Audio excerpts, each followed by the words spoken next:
सतनाम सत साहब।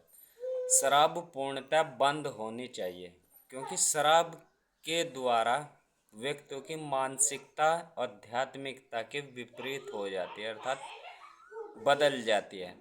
और कुछ आधुनिक व्यवसायियों ने पैसा कमाने के लिए शराब का उत्पादन शुरू किया और अब इस समय संसार की सभी सरकारें एक मोटा राजस्व कमाने के लिए फैक्ट्रियां लगा रही है, वह चल रही है।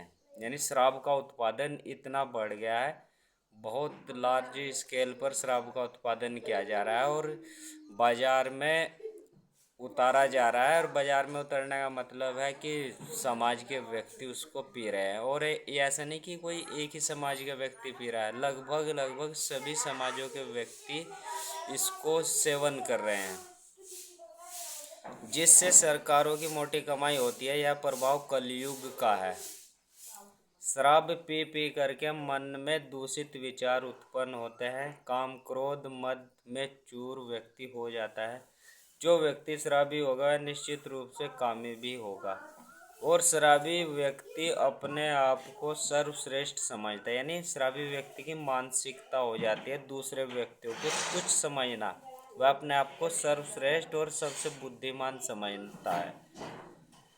अपने को श्रेष्ठ समझना शराबी की मानसिकता होती है कि उसकी मानसिकता में दूसरा अन्य व्यक्ति तुच्छ व छोटा होता है, जो आध्यात्मिकता के विपरीत होता है। आध्यात्मिकता में समानता का भाव होता है।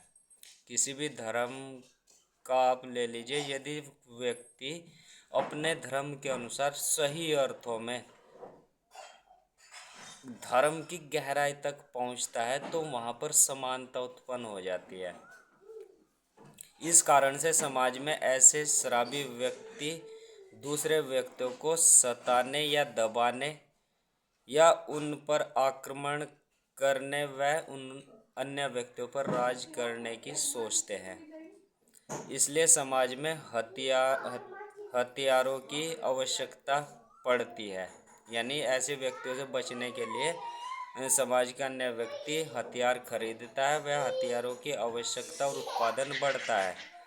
और अब तो इसी मानसिकता के कारण एक देश दूसरे देश पर कब्जा करने के विचार से सीमाओं पर आक्रमण करते रहते हैं। सभी देश अपनी सीमाओं को बचाने के लिए बड़े बड़े हथियार एटम बम तैयार कर रहे हैं, जो कि महाविनाश का कारण बनेंगे। इससे कोई विकास नहीं होने वाला, लेकिन महाविनाश अवश्य हो जाता है।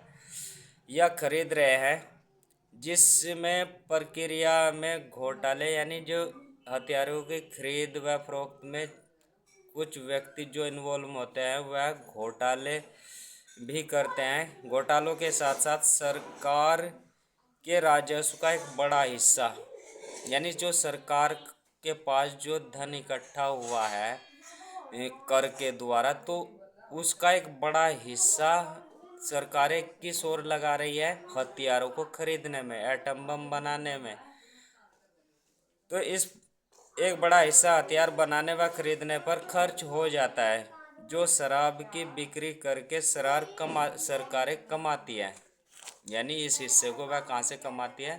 शराब की बिक्री व उत्पादन करके कमाती है। एक कहावत है कि गलत तरीके से कमाया गया धन व पैसे कमाने वालों के हाथों से निकलने का रास्ता अपने आप बना लेता है। यह वास्तव में सच्चाई है। हथियार खरीदने व बनाने का यही रास्ता है। इसी रास्ते से यह शराब वाला पैसा निकल जा रहा है।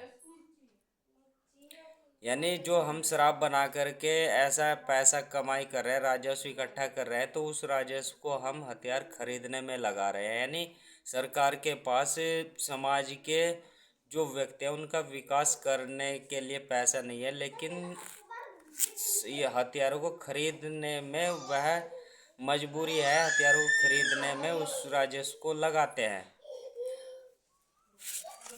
यदि सरकारें शराब की बिक्री बंद कर देती है पूर्णतः, तो समाज में व्यक्तियों का मनोबल कमजोर नहीं होगा या उनकी जो मानसिकता है वह सत्य प्रवृत्ति की ओर बढ़ने लगेगी।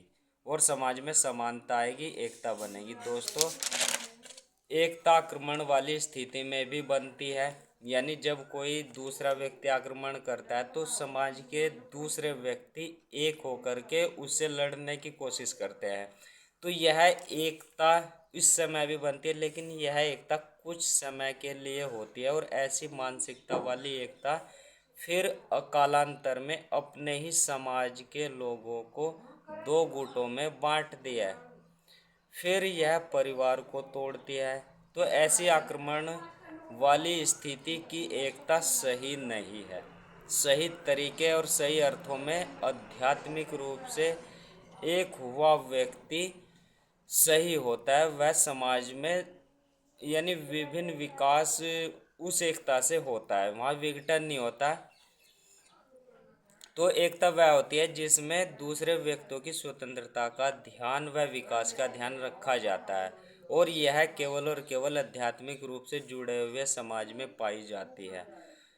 और आध्यात्मिक रूप से जुड़ा हुआ व्यक्ति अपने अन्य व्यक्तियों के लिए अच्छे कार्य करता है, सेवा भाव से युक्त होकर कार्य करता है, तो वहाँ विघटन वाली स्थिति आती ही नहीं।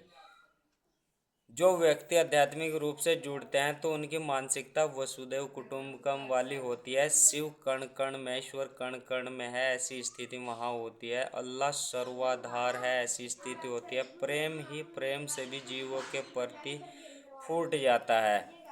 सम्यक दृष्टि वहाँ पर आ जाती है, समता दृष्टि वहाँ पर आ जाती है। ऐसी दृष्टि संपूर्ण विश्व को एक करके रख देगी, यानी फिर संपूर्ण विश्व हमारा जो है घर जैसा होगा, यानी एकता का सही रूप प्रदर्शित होगा। समाज खुशहाल होगा, काम क्रोध लोभ मोह अहंकार से मुक्त होकर के संयम क्षमा संतोष विवेक और विनम्रता युक्त होगा। शांति चारों ओर छा जाएगी, हथियारों की फिर आवश्यकता नहीं रहेगी। आओ दोस्तों, इसकी करें तैयारी, फिर न होगी हत्या और जारी, यानी व्यभिचार नहीं होगा, न हत्याएं होगी, न हिंसा होगी। तो सभी मानव समान है, यही सनातन धर्म की पहचान है। आइए इसे अपनाएं और इस ओर बढ़े। सनातन धर्म का जो मूल आधार है, यानी यही सभी मानव समान है, यही सनातन धर्म की पहचान है। इस भाव को उत्पन्न करने के लिए केवल और केवल एक ही रास्ता जाता है, ध्यान योग साधना, जिसको सभी धर्मों में अपनाया जाता है। वह अपनाया गया है उनके पैगंबरों अवतारों के द्वारा, संदेशवाहकों के द्वारा, वह आगे भी अपनाया जाएगा। तो इस ओर बढ़े, ध्यान योग को अपने जीवन का हिस्सा बनाए। सतनाम सत।